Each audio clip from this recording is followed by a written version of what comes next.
નમસ્કાર દોસ્તો, Educare with doctor Satish Patel ચેનલમાં હું ફરીથી આપનું હાર્દિક સ્વાગત કરું છું. વિદ્યાર્થી મિત્રો, ગઈકાલે મેં નામાના મૂળતત્વ વિષયનું વિભાગ A થી D સુધીનું પેપર સોલ્યુશન મૂક્યું હતું.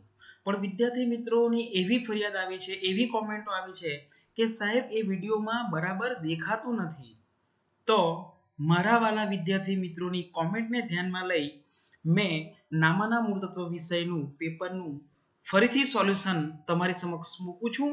અને વિદ્યાર્થી મિત્રો, તમને જણાવી દઉં કે આ વિડીયોમાં મેં વિભાગ A થી D જ નહીં, પરંતુ નામાના મૂળતત્વ પેપરનું સંપૂર્ણ વિભાગોનું પેપર સોલ્યુશન આ વિડીયોમાં હું રજૂ કરવાનું છે. તો વિદ્યાર્થી મિત્રો, તમારે આખો વિડીયો જોવા માટે હું તમને નમ્ર વિનંતી કરું છું. અને તમે વિદ્યાર્થી મિત્રો આ વિડીયો જોઈને તમારા કેટલા માર્ક્સ નામાના મૂળતત્વ પેપરમાં આવશે એ પણ તમે જાણી શકશો. એટલે વિદ્યાર્થીઓને અંત સુધી વિડીયો જોવા માટે નમ્ર વિનંતી છે. અને વિદ્યાર્થી મિત્રો, હું તમને જણાવી દઉં કે આ વિડીયોમાં પણ હું ફક્ત જવાબો જ લખવાનું છું. એટલે તમારે તમારું પ્રશ્નપત્ર તમારા હાથમાં રાખવાનું રહેશે અને એ આધારે તમે તમારા કેટલા ગુણ આવશે તે પણ તમે પેપરમાં નોંધતા રહેશો. તો વિદ્યાર્થી મિત્રો, હવે હું પેપરનું સોલ્યુશન કરું તો હવે વિભાગ એના હું સવાલો વાંચતો નથી, ડાયરેક્ટ સીધા જવાબ જ બોલી દઉં છું. તો પહેલાનો જવાબ છે બી, ₹22,000. બીજાનો જવાબ છે ડી, ધંધાકીય એકમના ભવિષ્યમાં જળવાઈ રહે તેવા નફા પર. જવાબ નંબર 3 ડી, જૂના નફા નુકસાનના પ્રમાણમાં. જવાબ નંબર 4 બી, પુનઃ મૂલ્યાંકન બાદના પાકા સરવૈયામાં મૂડી દેવા બાજુ. નંબર 5 એ, વિસર્જન ખર્ચ. જવાબ નંબર 6 સી, 90%થી. જવાબ નંબર 7 બી, 25. જવાબ નંબર 8 ડી, ફર્નિચર.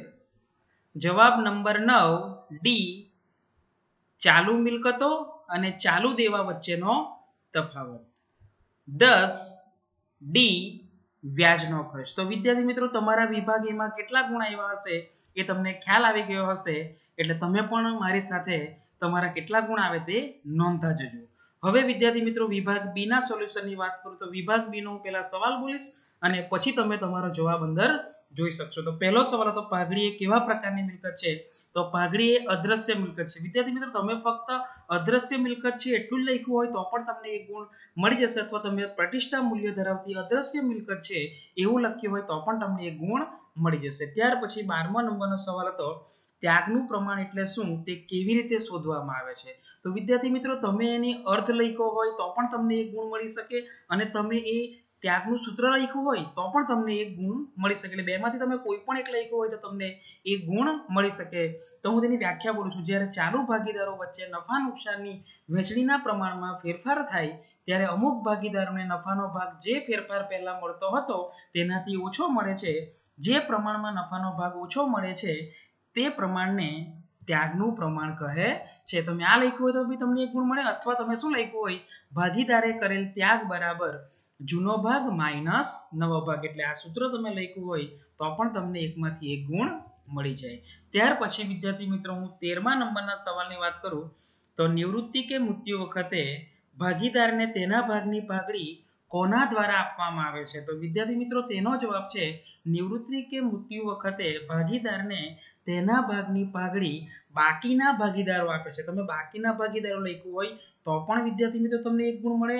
તમે બાકી રહેતા ચાલુ ભાગીદારો એવું લખ્યું હોય વિદ્યાર્થી મિત્રો તો પણ તમને એક ગુણ મળી જશે. ત્યાર પછી 14મા નંબરનો પ્રશ્ન છે, પેઢીનો વિસર્જન સમયે વિસર્જન ખર્ચ કોણે ભોગવવાનો હોય છે? તો વિદ્યાર્થી મિત્રો, તેનો જવાબ છે પેઢીનો વિસર્જન ખર્ચ સામાન્ય રીતે પેઢીએ ભોગવવાનો હોય છે. એટલે એમાં પણ તમને એક ગુણ મળી જશે. ત્યારબાદ સવાલ નંબર 15, શેરનું વધારે ભણવું કે ઓછું ભણવું કોને કહેવાય? વિદ્યાર્થી મિત્રો, અહીં તમને શેરનું વધુ ભણવું પૂછ્યું છે અને ઓછું ભણવું પણ પૂછ્યું છે. એટલે તમારે બંને લખેલું હોવું જોઈએ તો તમને એક ગુણ મળે.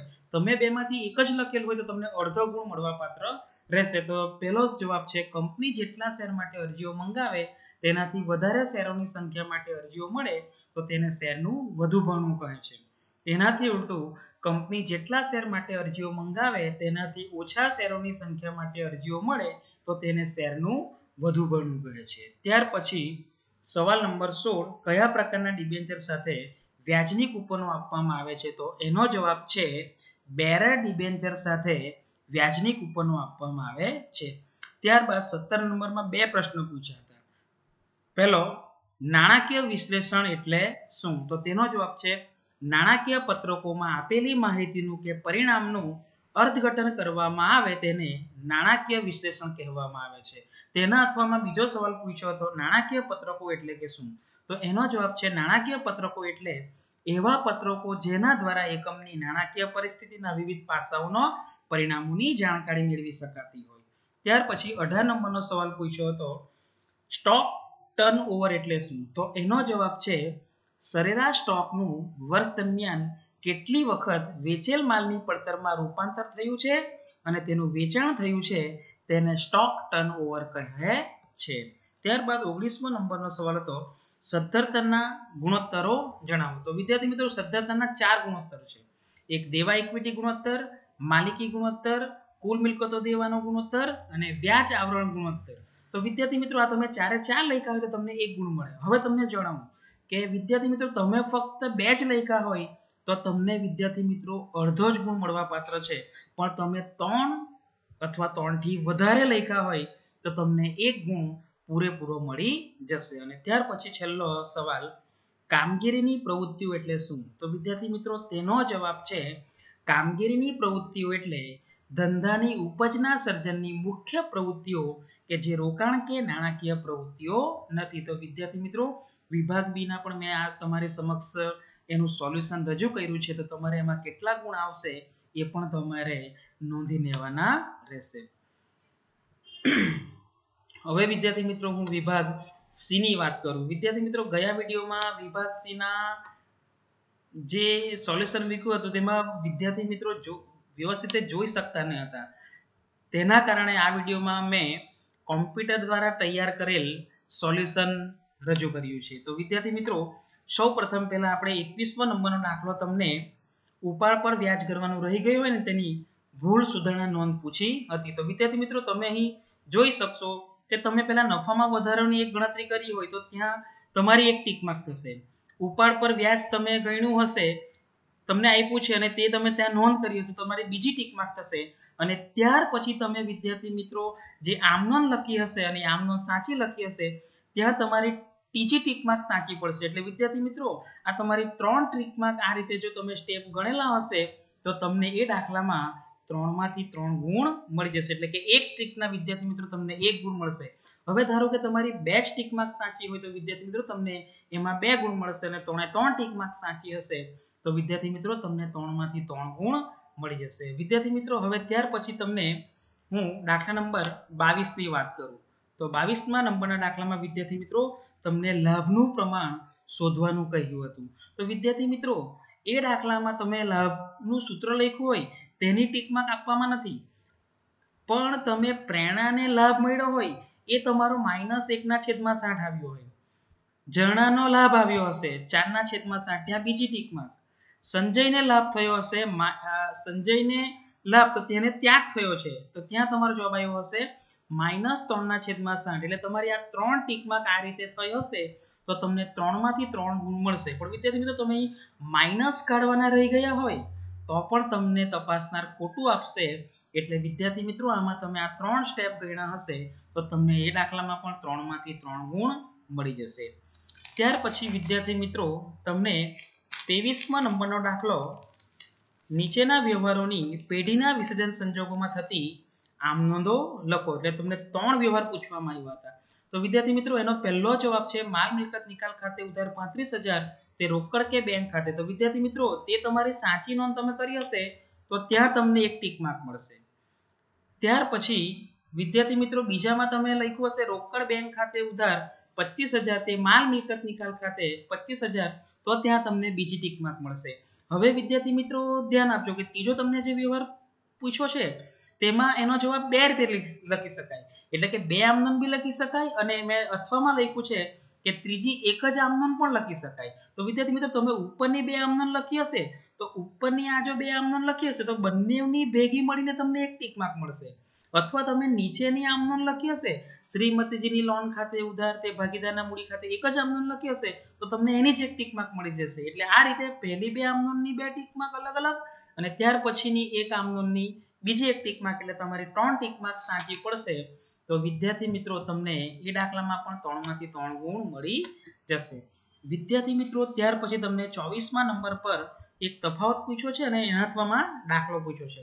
તો વિદ્યાર્થી મિત્રો તફાવત તમને માલ મિલકત નિકાલ ખાતાની પ્રથમ પદ્ધતિ અને બીજી પદ્ધતિ વચ્ચેનો તફાવત પૂછ્યો છે. તો વિદ્યાર્થી મિત્રો તમે એમાં 3 મુદ્દા લખ્યા હશે અને સાચા લખ્યા હશે તો તમને એક મુદ્દાનો એક ટીક માર્ક એટલે તમે 3 મુદ્દા જો સાચા લખ્યા હશે તો તમને 3 માંથી 3 ગુણ મળી જશે.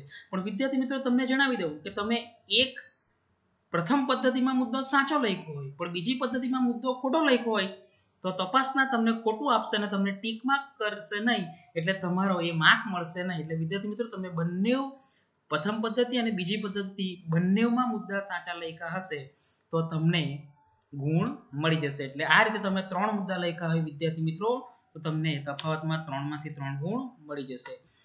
એના અથવામાં તમને દાખલો પૂછ્યો હતો કે ભાગીદારી પેઢીના વિસર્જન સમયે પાકા સરવૈયામાં દર્શાવેલ નીચેની બાકીઓનો નિકાલ કેવી રીતે કરશો. તો વિદ્યાર્થી મિત્રો એનો જવાબ તમે આમનોન આપીને પણ કરી શકો અથવા તમે એને સમજાવીને પણ કરી શકો. તો હું તમને સમજાવું છું હવે કે પહેલો પ્રશ્નનો જવાબ શું હોય સામાન્ય અનામત ખાતે ઉધાર તે ભાગીદારોના મૂડી અથવા ચાલુ ખાતે. તો એ લખ્યું હોય તો તમને એક ટીક માર્ક મળે. અથવા તમે એના જગ્યાએ શું લખ્યું હોય કે સામાન્ય અનામત ભાગીદારોને મૂડી અથવા ચાલુ ખાતે જમા કરવામાં આવે છે આવું લખ્યું હોય તો પણ તમને એક ગુણ મળી જશે. તેવી જ રીતે કારીગર અકસ્માત વળતર ભંડોળ ખાતે ઉધાર તે ભાગીદારોના મૂડી અથવા ચાલુ ખાતે. અથવા તમે એવું લખ્યું હોય છે કે કારીગર અકસ્માત વળતર ભંડોળ ખાતે ઉધારી ભાગીદારોના મૂડી ખાતે જમા કરવામાં આવે છે તો પણ તમને એક ટીક માર્ક મળી જશે. અને તેવી જ રીતે ત્રીજી પ્રોવિડન્ટ ફંડ ખાતે ઉધાર તે માલ મિલકત નિકાલ ખાતે અથવા તમે એવું લખ્યું હશે કે પ્રોવિડન્ટ ફંડ ખાતે ઉધારી માલ મિલકત નિકાલ ખાતું જમા કરવામાં આવે છે તો તમને 3 માંથી 3 ટીક માર્ક મળશે અને તમને દાખલામાં 3 માંથી 3 ગુણ મળી જશે. હવે વિદ્યાર્થી મિત્રો તમે અથવાનો દાખલો પણ ગણ્યો હોય તો 2 માંથી જે ના માર્ક્સ વધારે હોય તેના માર્ક્સ તમારા ટોટલની ગણતરીમાં ધ્યાનમાં લેવાશે. હવે વિદ્યાર્થી મિત્રો 25મા નંબરનો દાખલો તમને ડિબેન્ચર બહાર પાડવાની અને પરત કરવાની આમનોન પૂછી હતી. તો વિદ્યાર્થી મિત્રો હવે ધ્યાન આપજો એ દાખલામાં કે તમે પહેલી આમનોન લખી હશે બેંક ખાતે ઉધાર તે ડિબેન્ચર અરજી અને મંજૂરી ખાતે. તો વિદ્યાર્થી મિત્રો એમાં તમે ધ્યાન આપજો કે તમારી આમનોન પણ સાચી હોવી જોઈએ અને ઉધાર જમાની રકમ પણ સાચી હોવી જોઈએ. બંને સાચી હોય તો તમને પહેલી ટીક માર્ક એ પહેલી આમનોનમાં મળી જશે. ત્યાર પછી બીજી આમનોન છે ડિબેન્ચર અરજી મંજૂરી ખાતે ઉધાર ડિબેન્ચર બહાર પાડતા થયેલ નુકસાન ખાતે ઉધાર તે 8% ડિબેન્ચર ખાતે અને તે ડિબેન્ચર પરત પ્રીમિયમ ખાતે. તો વિદ્યાર્થી મિત્રો એમાં પણ તમારી આમનોન અને રકમ સાચી હોય તો બીજી આમનોનની પણ તમને બીજી એક ટીક માર્ક મળી જશે.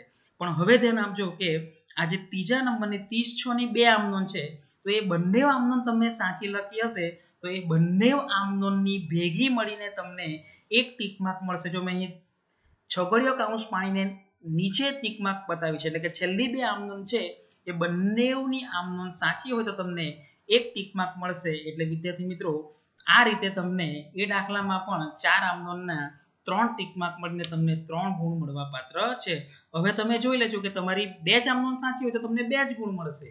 એ રીતે તમારે હવે તમને કેટલા માર્ક્સ મળશે એ તમારે તમારી જાતે નોંધવાના રહેશે. ત્યાર પછી વિદ્યાર્થી મિત્રો 26મા નંબર પર તમને એક ટૂંકનોંધ પૂછાઈ હતી અને એના અથવામાં એક દાખલો પૂછાયો હતો. તો પહેલા હું થિયરીની વાત કરું કે રૂપાંતરની શરત પ્રમાણે ડિબેન્ચરના પ્રકાર લખી સમજાવો. તો વિદ્યાર્થી મિત્રો ધ્યાન આપજો કે તમને પહેલા ડિબેન્ચરના રૂપાંતરની શરત પ્રમાણે ડિબેન્ચરના પ્રકાર પૂછ્યા છે. તો સૌપ્રથમ તમે એ ડિબેન્ચરના પ્રકારના નામે જ લખ્યા હશે કે કન્વર્ટિબલ ડિબેન્ચર અને નોન કન્વર્ટિબલ ડિબેન્ચર. તો વિદ્યાર્થી મિત્રો એનો જ તમને એક ટીક માર્ક મળી જશે. એટલે એક ટીક માર્ક તમને લખે ના એટલે મળી જશે. ત્યાર પછી તમે કન્વર્ટિબલ ડિબેન્ચર સમજાવશો અને તેની એક ટીક માર્ક મળશે અને ત્યાર પછી તમે નોન કન્વર્ટેબલ ડિબેન્ચર તમે સમજાવશો તો એની પણ તમને એક બીજી ટીક માર્ક મળશે અને આ રીતે તમને 3 ટીક માર્ક મળશે અને તમને 3 માંથી 3 ગુણ મળશે.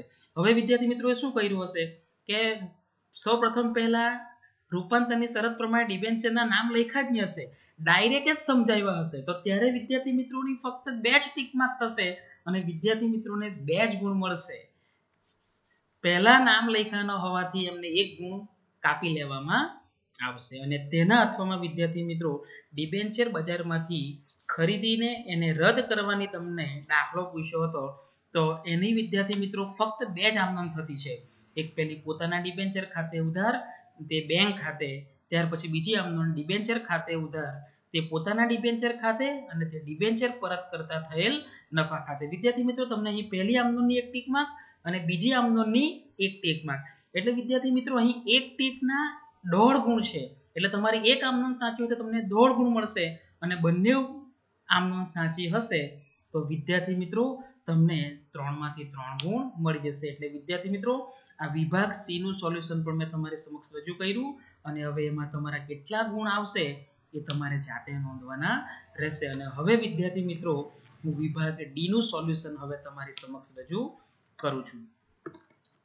તો સૌપ્રથમ પહેલા વિદ્યાર્થી મિત્રો તમને 27 નંબરનો દાખલો ભારિત સરેરાશની રીતે પાઘડી શોધવાનો દાખલો પૂછ્યો હતો. તો વિદ્યાર્થી મિત્રો એ પાઘડીની ગણતરીમાં તમે ભારિત સરેરાશ નફો જો તમારો 18,90,000 આવ્યો હશે તો ત્યાં તમને 1 ટીક માર્ક મળશે.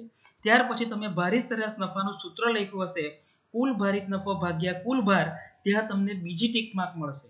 ત્યાર પછી એ રકમ મૂકીને તમને ભારિત સરેરાશ નફો જે 1,24,000 આવ્યો હશે ત્યાં તમને ત્રીજી ટીક માર્ક મળશે. અને ત્યાર પછી તમે છેલ્લે પાઘડી બરાબર ભારિત સરેરાશ નફો ગુણ્યા ખરીદીના વર્ષોનું સૂત્ર મૂકીને તમારો જવાબ 2,52,000 આવ્યો હશે ત્યાં તમને ચોથી ટીક માર્ક મળશે.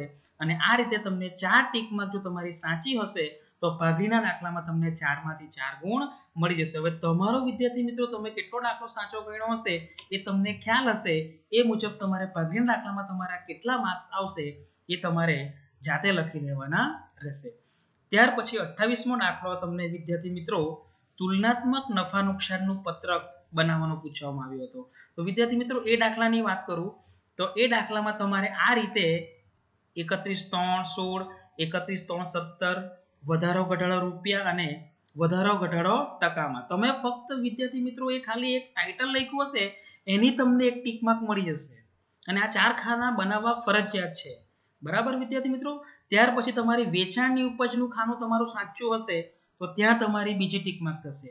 ત્યાર પછી અન્ય આવકોનું ખાના તમારા સાચું હશે તો ત્યાં તમને ત્રીજી ટીક માર્ક મળશે. ત્યાર પછી તમે એ બંને આવકોનો સરવાળો કર્યો હશે કુલ આવકો તો વિદ્યાર્થી મિત્રો એની પણ તમને 1 ટીક માર્ક મળશે. ત્યાર પછી ખર્ચાઓ તમે લખ્યા હશે અને એનું ખાનું તમારું સાચું હશે ત્યાં તમને બીજી 1 ટીક માર્ક મળશે. ત્યાર પછી આવકવેરા પહેલાનો નફો તો એ તમારું ખાનું સાચું હશે તો ત્યાં તમને બીજી 1 ટીક માર્ક મળશે. ત્યારબાદ આવકવેરો 30%, તમે આવકવેરો બાદ કરીને તમારું એ ખાનું પણ સાચું હોય તો ત્યાં તમને બીજી 1 ટીક માર્ક મળશે. અને છેલ્લે તમારો આવકવેરા પછીનો નફો તમારો સાચો આવ્યો હશે તો ત્યાં તમને બીજી 1 ટીક માર્ક મળશે. અને આ રીતે વિદ્યાર્થી મિત્રો તમને 8 ટીક માર્ક થશે. અને હવે તમને જણાવી દઉં કે 2 ટીકે 1 ગુણ, એટલે કે તમારી હવે આ 4 ટીક માર્ક સાચી હોય તો તમને વિદ્યાર્થી મિત્રો 2 ગુણ મળે.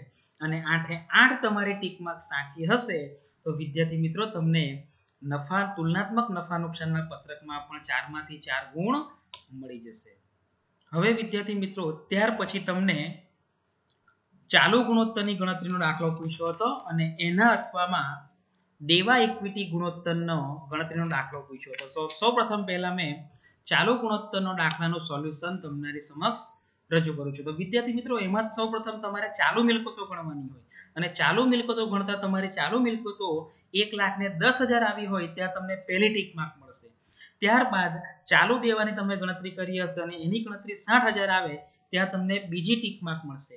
ત્યાર પછી તમે ચાલુ ગુણોત્તરનું સૂત્ર લખ્યું હશે ચાલુ મિલકતો ભાગ્યા ચાલુ દેવા, ત્યાં તમને ત્રીજી ટીક માર્ક મળશે. અને રકમ મૂકીને તમે જવાબ તમારો 1.83 આવશે ત્યાં તમને ચોથી ટીક માર્ક મળશે. અને આ રીતે તમને 4 ટીક માર્ક જો તમારી સાચી હોય તો વિદ્યાર્થી મિત્રો તમને 4 માંથી 4 ગુણ મળી રહેશે. અને ત્યાર પછી એના અથવામાં તમને દાખલો પૂછ્યો હતો દેવા ઇક્વિટી ગુણોત્તરની ગણતરીનો. તો વિદ્યાર્થી મિત્રો સૌપ્રથમ પહેલા તમે બિન ચાલુ દેવા એટલે કે લાંબા ગાળાના દેવા શોધ્યા હશે અને એ તમારા 6,50,000 આવ્યા હોય તો ત્યાં તમને પહેલી ટીક માર્ક મળશે.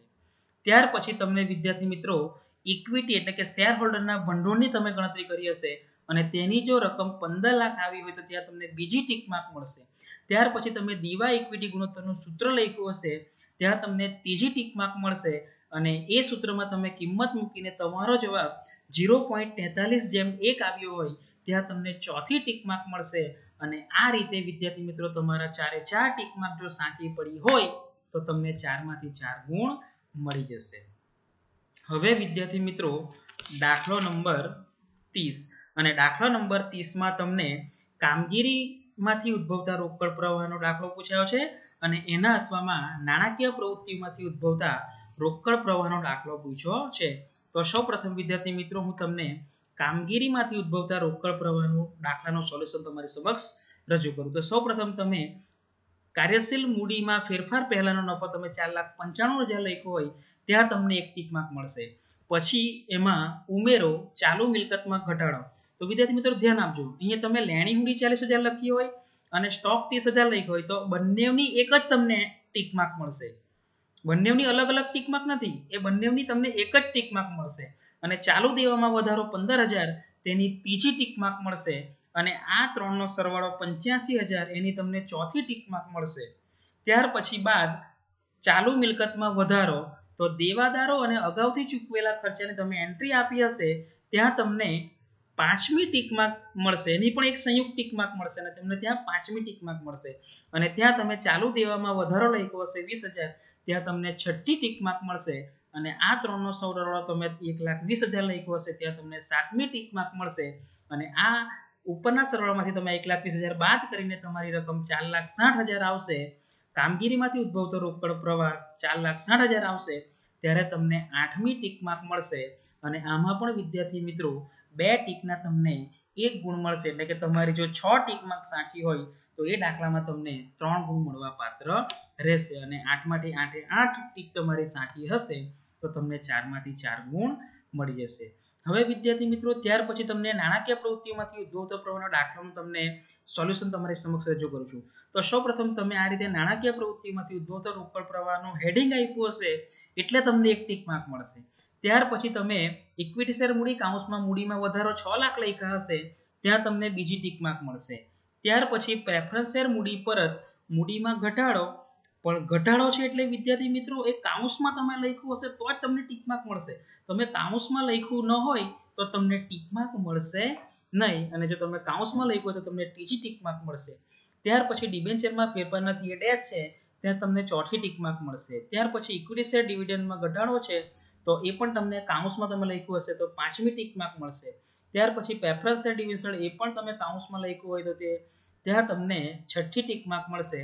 પછી ડિબેન્ચર વ્યાજ તમે કાઉન્સમાં 50,000 લખ્યું હોય ત્યાં તમને સાતમી ટીક માર્ક મળશે અને છેલ્લે તમે નાણાકીય પ્રવૃત્તિમાંથી ઉદ્ભવતો આવક રોકડ પ્રવાહ 50,000 તમારો આવ્યો હોય તો ત્યાં તમારી આઠમી ટીક માર્ક મળશે અને આમાં પણ બે ટીકના એક ગુણ છે એટલે કે તમારી 8 ટીક માર્ક સાચી હોય તો તમને 4 માંથી 4 ગુણ મળી રહેશે.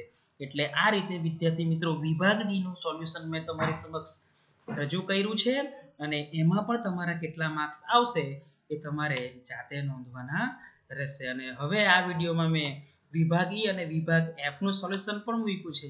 તો વિદ્યાર્થી મિત્રો ક્યારના રાહ જોતા હતા કે સાહેબ ક્યારે વિભાગ ઈ અને એફ નું સોલ્યુશન મૂકે, તો વિદ્યાર્થીઓનો રાહ જોવાની હવે સમાપ્ત થાય છે અને હું વિદ્યાર્થી મિત્રો વિભાગ ઈ નું સોલ્યુશન તમારી સમક્ષ રજૂ કરું છું. તો વિદ્યાર્થી મિત્રો વિભાગ ઈ માં તમને 3 દાખલા પૂછ્યા હતા અને એ 3 દાખલાના 48 ગુણ તમારા રહેશે. હવે વિદ્યાર્થી મિત્રો હું દાખલા નંબર 31 માં તમને પ્રવેશનો પૂછ્યો હતો તો એનું સોલ્યુશન રજૂ કરું છું.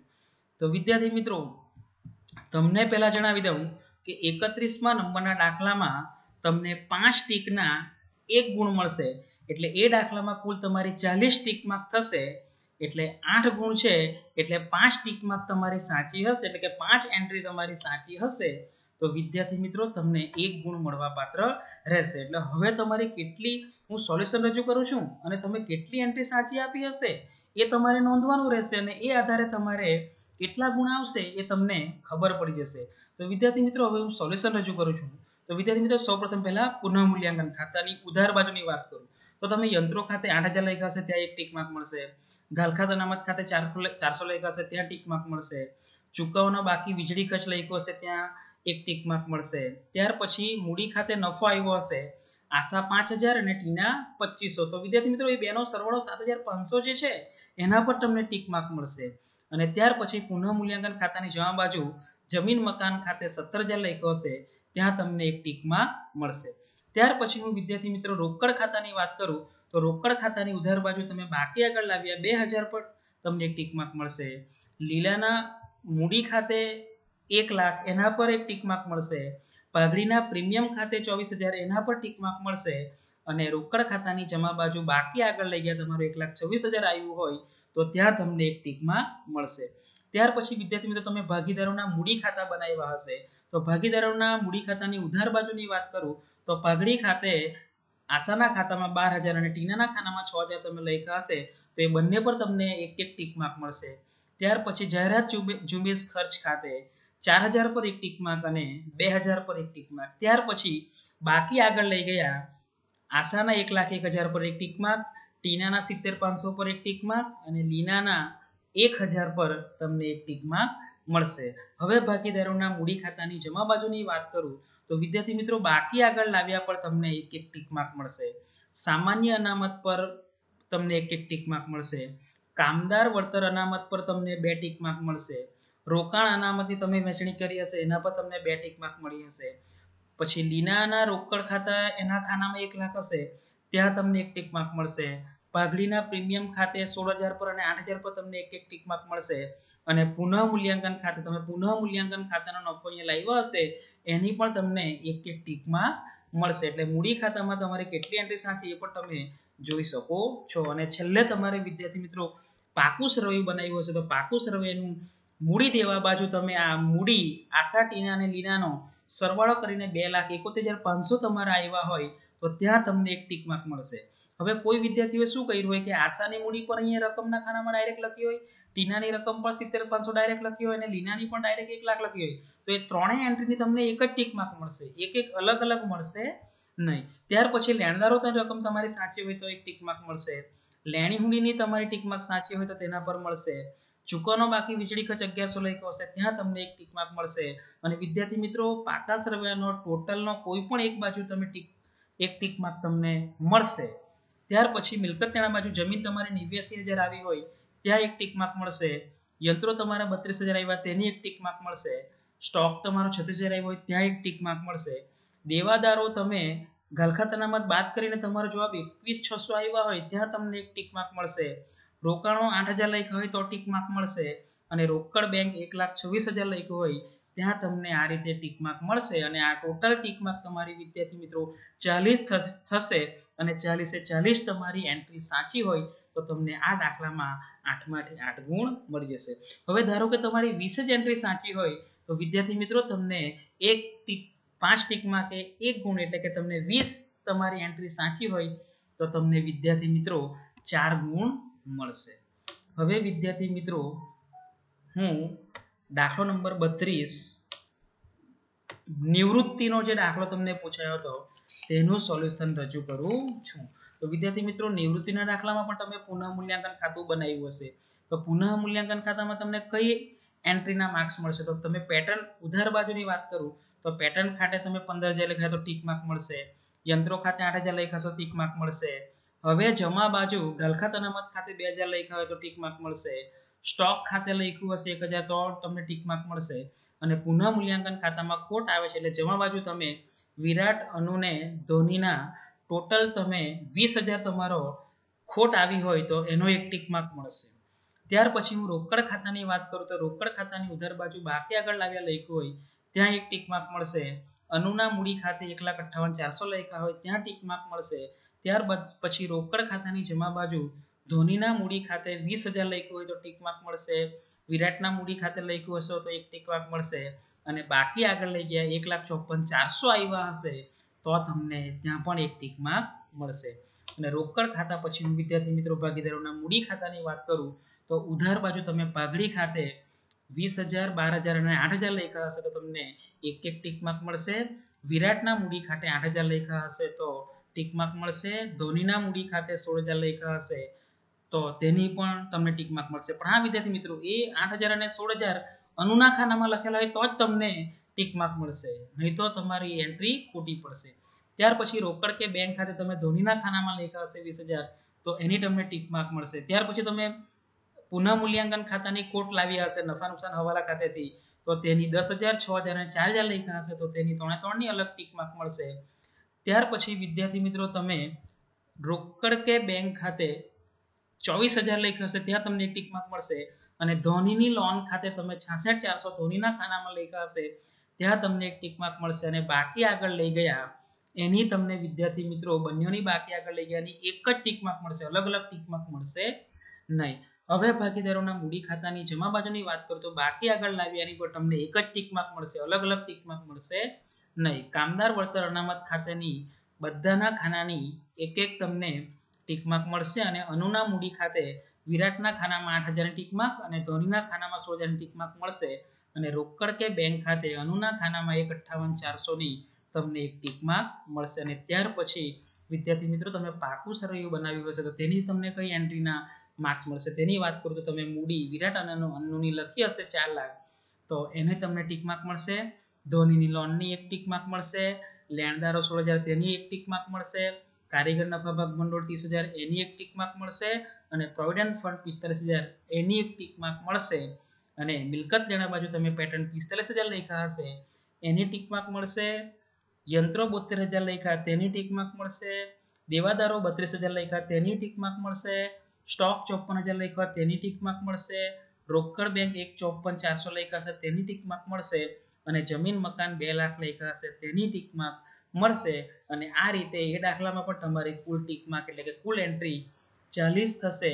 અને 40 માંથી 40 એન્ટ્રી તમારી સાચી હશે તો તમને 8 માંથી 8 ગુણ મળી જશે. એટલે આ બે દાખલામાં પણ તમને કેટલા એન્ટ્રી તમારી સાચી છે એ આધારે તમારે માર્ક્સ તમારા ધારવાના રહેશે. હવે એમાં 33મો નંબરનો દાખલો વિદ્યાર્થી મિત્રો તમને બે પૂછ્યા હતા કે શેર મૂડી અંગેનો પૂછ્યો હતો. તો પહેલા દાખલો જે પૂછ્યો હતો એનું સોલ્યુશન તમારી સમક્ષ રજૂ કરું છું. પણ વિદ્યાર્થી મિત્રો તમને જણાવી દઉં કે આ દાખલામાં તમારી આમ નોંધ પણ સાચી હોવી જોઈએ અને સાથે સાથે તમારી રકમ પણ સાચી હોવી જોઈએ અને તો જ તમને એક ટીક માર્ક મળશે. અને વિદ્યાર્થી મિત્રો જણાવી દઉં તમને કે એ જે શેર મૂડીની આમ નોંધનો જે દાખલો છે એમાં તમારી કુલ 8 આમ નોંધ થતી છે. એટલે તમારી જેટલી આમ નોંધ સાચી હશે એટલા તમને ગુણ મળશે. તો વિદ્યાર્થી મિત્રો પહેલી આમ નોંધ છે બેંક ખાતે ઉધાર તે ઇક્વિટી શેર અરજી ખાતે 14 લાખ એ તમે લખ્યો છે તમને એક ટીક માર્ક જો વિદ્યાર્થી મિત્રો સાઈડ પર મેં કરી છે એટલે એક ટીક માર્ક એટલે એક ગુણ તમને મળી જશે. ત્યાર પછી તમે બીજી આમ નોંધ સાચી લખી હશે ઇક્વિટી શેર અરજી ખાતે ઉધાર 14 લાખ તે ઇક્વિટી શેર મૂડી ખાતે 12 લાખ તે બેંક ખાતે 2 લાખ તો વિદ્યાર્થી મિત્રો તમને બીજી એક ટીક માર્ક મળી જશે એટલે તમને બીજો ગુણ મળી જશે. ત્યાર પછી ત્રીજી આમ નોંધ છે ઇક્વિટી શેર મંજૂરી ખાતે ઉધાર 21 લાખ તે ઇક્વિટી શેર મૂડી ખાતે 6 લાખ ને તે જામીનગીરી પ્રીમિયમ ખાતે 15 લાખ તો એની પણ તમને ત્રીજી ટીક માર્ક મળશે. ત્યાર પછી બેંક ખાતે ઉધાર 21 લાખ તે ઇક્વિટી શેર મંજૂરી ખાતે 21 લાખ એની તમને ચોથી ટીક માર્ક મળશે. ત્યાર પછી ઇક્વિટી શેર પ્રથમ હપ્તા ખાતે ઉધાર 6 લાખ તે ઇક્વિટી શેર મૂડી ખાતે 6 લાખ એની પાંચમી ટીક માર્ક મળશે. અને ત્યાર પછી છઠ્ઠા નંબર પર બેંક ખાતે ઉધાર 5,94,000 તે ઇક્વિટી શેર પ્રથમ હપ્તા ખાતે 5,94,000 લખ્યા હશે ત્યાં તમને છઠ્ઠી ટીક માર્ક મળશે. હવે વિદ્યાર્થી મિત્રો ધ્યાન આપજો કે અહીં કોઈ વિદ્યાર્થી મિત્રે શું લખ્યું હશે કે બેંક ખાતે ઉધાર 5,94,000 બાકી હપ્તા ખાતે ઉધાર 6,000 અને તે ઇક્વિટી શેર પ્રથમ હપ્તા ખાતે 6 લાખ તો એ વિદ્યાર્થીઓને પણ સાચું ગણવામાં આવશે અને એની એન્ટ્રી પણ એ સાચી ગણવામાં આવશે કેમ કે એ બે રીતે એન્ટ્રી થઈ શકે છે એટલે એ પણ તમને માર્ક્સ મળશે. ત્યાર પછી 7મા નંબરની વાત કરું તો ઇક્વિટી શેર આખરી હપ્તા ખાતે ઉધાર 6 લાખ તે ઇક્વિટી શેર મૂડી ખાતે 6 લાખ તેની તમને 7મી ટીક માર્ક મળશે. અને 8મા નંબર બેંક ખાતે ઉધાર 5,94,000 તે ઇક્વિટી શેર આખરી હપ્તા ખાતે 5,94,000 એની તમને 8મી ટીક માર્ક મળશે. અથવા તમે અહીં પણ એવું લખ્યું હોય કે બેંક ખાતે ઉધાર 5,94,000 બાકી હપ્તા ખાતે ઉધાર 6,000 ને તે ઇક્વિટી શેર આખરી હપ્તા ખાતે 6 લાખ તો એ એન્ટ્રી પણ તમારી સાચી છે અને આ રીતે તમને આ દાખલામાં 8 ટીક મળશે અને તમારી જો જેટલી ટ્રીક સાચી હશે એટલા તમને માર્ક્સ મળશે. પણ હા વિદ્યાર્થી મિત્રો, એમાં તમારી આમનોન અને રકમ બંને સાચી હોવી જરૂરી છે, તો જ તમને એન્ટ્રી સાચી ગણાશે. અને એના અથવામાં વિદ્યાર્થી મિત્રો તમને શેર જપ્તીની આમનોનનો દાખલો પૂછાયો હતો, તો તેની હું હવે તમારી સમક્ષ રજૂઆત કરું છું. તો પહેલી આમનોન છે વિદ્યાર્થી મિત્રો, ઇક્વિટી શેર મૂડી ખાતે ઉધાર 8000, તે ઇક્વિટી શેર જપ્તી ખાતે 2400, તે ઇક્વિટી શેર મંજૂરી ખાતે 3200 ને તે ઇક્વિટી શેર આખરી હપ્તા ખાતે 2400. તો વિદ્યાર્થી મિત્રો, આ પહેલી જે તમે આમનોન લખી હશે ને એની તમને 2 ટીક માર્ક મળશે, એક જ નથી. પહેલી આમનોન તમારી સાચી હોય તો વિદ્યાર્થી મિત્રો તમને 2 ટીક માર્ક મળશે. ત્યાર પછી તમે બીજી આમનોન લખી હશે, બેંક ખાતે ઉધાર 6400, શેર જપ્તી ખાતે ઉધાર 1600 ને તે ઇક્વિટી શેર મૂડી ખાતે 8000, તો ત્યાં તમને ત્રીજી ટીક માર્ક મળશે. ત્યાર પછી તમે ત્રીજી આમનોન લખી હશે, શેર જપ્તી ખાતે ઉધાર 800, તે મૂડી અનામત ખાતે, ત્યાં તમને ચોથી ટીક માર્ક મળશે. ત્યાર પછી વિદ્યાર્થી મિત્રો બીજો એમાં દાખલો પૂછાયો હતો, તેની પહેલી આમનોન ઇક્વિટી શેર મૂડી ખાતે ઉધાર 6000, તે ઇક્વિટી શેર જપ્તી ખાતે 3000, તે ઇક્વિટી શેર પ્રથમ હપ્તા ખાતે ઉધાર 1800, તે ઇક્વિટી શેર આખરી હપ્તા ખાતે 1200. તો આ પહેલી આમનોન લખી હશે ત્યાં વિદ્યાર્થી મિત્રો તમને 2 ટીક માર્ક મળશે, એટલે ત્યાં 4 ટીક માર્ક અને આ 2 એટલે તમારી 6 ટીક માર્ક થઈ. ત્યાર પછી તમે બીજી આમનોન લખી હશે, બેંક ખાતે ઉધાર 2400, શેર જપ્તી ખાતે ઉધાર 1600, તે ઇક્વિટી શેર મૂડી ખાતે 4000, ત્યાં તમને 7મી ટીક માર્ક મળશે. અને છેલ્લી તમે આમનોન લખી હશે, શેર જપ્તી ખાતે ઉધાર 400, તે મૂડી અનામત ખાતે 400, ત્યાં તમને 8મી ટીક માર્ક મળશે. અને એમાં પણ વિદ્યાર્થી મિત્રો તમને જણાવી દઉં કે તમારી 8 ટીક માર્ક થશે અને 8 ટીક માર્ક તમારી સાચી હશે તો વિદ્યાર્થી મિત્રો તમને 8 માંથી 8 ગુણ મળી જશે. એટલે તમારી જેટલી એન્ટ્રી સાચી હશે એટલા તમને ગુણ મળશે. પણ આમાં પણ વિદ્યાર્થી મિત્રો તમારી આમનોન અને રકમ સાચી હોવી જોઈએ. એટલે વિભાગ ઈ માં પણ આ 3 દાખલાનું મેં જે સોલ્યુશન રજૂ કર્યું એમાં તમારા કેટલા ગુણ આવશે એ પણ તમને વિદ્યાર્થી મિત્રો ખ્યાલ આવી ગયો હશે. અને હવે વિદ્યાર્થી મિત્રો હું નામાના મૂળતત્વ પેપરનું છેલ્લો વિભાગ F, જેમાં તમને 2 દાખલા પૂછાયા હતા અને બંને દાખલાના 11 ગુણ, એટલે વિભાગ F તમને 22 ગુણનો હતો. તેમાં તમને પહેલો ભાગીદારીના વાર્ષિક હિસાબનો દાખલો જે પૂછાયો હતો એનું સોલ્યુશન હું તમારી સમક્ષ રજૂ કરું છું. તો વિદ્યાર્થી મિત્રો એમાં તમને વેપાર ખાતાનો નફો આપી દીધેલો હતો, એટલે તમારે કાચો નફો આપેલો હોવાથી વેપાર ખાતું તમે ન બનાવ્યું હશે તો પણ કોઈ વાંધો નહીં, એટલે ડાયરેક્ટ તમારું નફા નુકસાન ખાતું જ આવ્યું હશે. તો વિદ્યાર્થી મિત્રો હવે તમારી સમક્ષ હું સોલ્યુશન રજૂ કરું છું. તમે નફા નુકસાન ખાતું બનાવ્યું હશે તો સૌપ્રથમ પહેલા વિદ્યાર્થી મિત્રો તમને જણાવી દઉં કે એ ભાગીદારીના વાર્ષિક હિસાબમાં તમને 4 ટીકના 1 ગુણ, એટલે કે તમારી 4 એન્ટ્રી સાચી હશે તો તમને એમાં 1 ગુણ મળશે. તો હવે તમારી એન્ટ્રી કેટલી સાચી હશે તેનું સોલ્યુશન હું તમારી સમક્ષ રજૂ કરું. તો વિદ્યાર્થી મિત્રો તમે પગાર 7500 વત્તા ચૂકવવાનો બાકી 3000, એટલે ટોટલ તમારો 10500 આવ્યો હશે, ત્યાં તમને 1 ટીક માર્ક મળશે. વેપાર ખર્ચ 5900 ને 1 ટીક માર્ક મળશે. જાવક માલ ગાળા ભાડું 1200 ને 1 ટીક માર્ક મળશે. આપેલ વટાવ 350 એની ટીક માર્ક મળશે. રાધાની લોનનું વ્યાજ 2250 તેની ટીક માર્ક મળશે. ગાલખાત કાચા સરવૈયાની 1200, ગાલખાત હવાલાની 500, ટોટલ 1700 તમે લખ્યું હશે ત્યાં તમને 1 ટીક માર્ક મળશે. પછી ઘસારો મશીનરી 3000 અને ફર્નિચર 1000, એ બેનો ટોટલ તમે 4000 કર્યો હશે ત્યાં 1 ટીક માર્ક મળશે. પછી માણી વાળેલ ભાડાનું મકાન તમે 6000 લખ્યું હશે એની ટીક માર્ક મળશે. અને તમારો ચોખ્ખો નફો તમે નફા નુકસાન ફાળવણી ખાતે લઈ ગયા હશે 68750, તો એની તમને 1 ટીક માર્ક મળશે. ત્યાર પછી નફા નુકસાન ખાતાની જમા બાજુની વાત કરું તો તમે કાચો નફો 97250 લખ્યો હશે ત્યાં ટીક માર્ક મળશે. મળેલ વટાવ 400 લખ્યો હશે ત્યાં ટીક માર્ક મળશે. કમિશન 2500 વત્તા મળવાનું બાકી 500 એટલે 3000 લખ્યું હશે ત્યાં તમને 1 ટીક માર્ક મળશે. ત્યાર પછી વિદ્યાર્થી મિત્રો નફા નુકસાન ફાળવણી ખાતાની ટીક માર્કની વાત કરું તો ઉધાર બાજુ તમે પગાર રાધા અને કૃષ્ણનો ટોટલ 9000 લખ્યો હશે ત્યાં તમને ટીક માર્ક મળશે. પછી વહેંચણી પાત્ર નફો, તેમાં તમે આ રાધા અને કૃષ્ણને જે વહેંચણી કરી હશે એની પણ તમને 1 ટીક માર્ક મળશે. અને એ બંનેનો ટોટલ તમે લખ્યું હશે એને પણ તમને ટીક માર્ક મળશે. અને નફા નુકસાન ફાળવણી ખાતાની જમા બાજુ તમે ચોખ્ખો નફો નફા નુકસાન ખાતેથી 69750 લાવ્યા હશે એની પણ તમને ટીક માર્ક મળશે। અને ત્યાર પછી વિદ્યાર્થી મિત્રો હું ભાગીદારોના મૂડી ખાતાની વાત કરું તો ભાગીદારોના મૂડી ખાતાની ઉધાર બાજુ તમે ઉપાડ, રાધા અને કુષ્ટનો 5,000 લખ્યો છે તો તમને 2 ટીક માર્ક મળશે। ત્યાર પછી ઉધાર બાજુ બાકી આગળ લઈ ગયા તમારું 90,850 અને 67,900 આવ્યા હશે તો તમને ત્યાં 2 ટીક માર્ક મળશે। અને મૂડી ખાતાની જમા બાજુ તમે બાકી આગળ લાવ્યા બંનેની લખી હશે તો તમને 1 જ ટીક માર્ક મળશે। ત્યાર પછી તમે બંનેનો પગાર લખ્યો હશે 5,000 4,000 લખ્યો હશે તો ત્યાં તમને 2 ટીક માર્ક મળશે।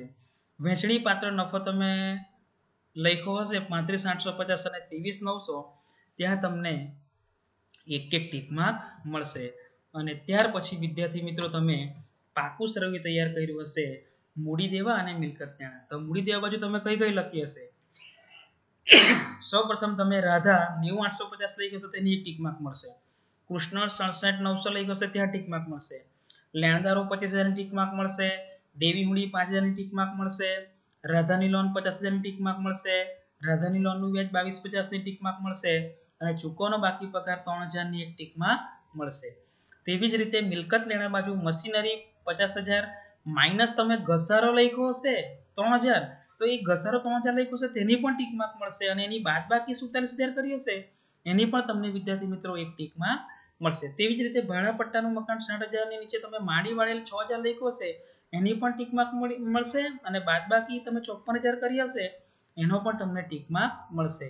એવી જ રીતે ફર્નિચરનો 5,000 છે અને એનો ઘસારો તમે 1,000 લખ્યો હશે ત્યાં પણ તમને 1 ટીક માર્ક મળશે અને એની બાદબાકી 4,000 કરી હશે એની પણ ટીક માર્ક મળશે। જ્યારે દેવાદારોમાં તમને 40,000 માઈનસ ગાલખાત 500 કરી હશે તો 49,500 લઈ ગયો હશે ત્યાં તમને ટીક માર્ક મળશે। લેણી હુંડીઓ 20,000 પર 1 ટીક માર્ક મળશે।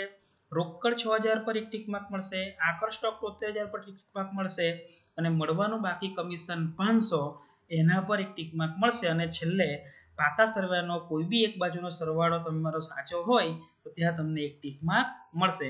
અને આ રીતે એ દાખલામાં તમારી કુલ એન્ટ્રી 44 થશે અને દાખલાના 11 ગુણ છે એટલે તમારી 4 એન્ટ્રી સાચી હશે તો તમને 1 ગુણ મળશે। એટલે વિદ્યાર્થી મિત્રો તમારી કેટલી એન્ટ્રી તમે સાચી કરી હશે તેને આધારે તમને ગુણ મળવા પાત્ર રહેશે। અને ત્યાર પછી વિદ્યાર્થી મિત્રો છેલ્લો દાખલો 35મો દાખલો તમને કંપની ધારા 2013 ના પરિશિષ્ટ 3 મુજબ પાકું સરવૈયું તૈયાર કરવાનો દાખલો પૂછાયો હતો તો એનું સોલ્યુશન હું તમારી સમક્ષ રજૂ કરું છું। સૌપ્રથમ તો વિદ્યાર્થી મિત્રો તમે શ્રીજી લિમિટેડ નું તારીખ 31/3/2017 ના રોજનું પાકું સરવૈયું ટાઇટલ લખ્યું હશે એટલે જ 1 ટીક માર્ક તમને મળી જશે।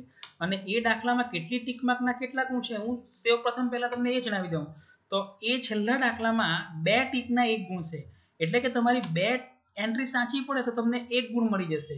તો વિદ્યાર્થી મિત્રો સૌપ્રથમ પહેલા તમે ટાઇટલ આપ્યું હશે ને ત્યાં જ તમને 1 ટીક માર્ક મળી જશે।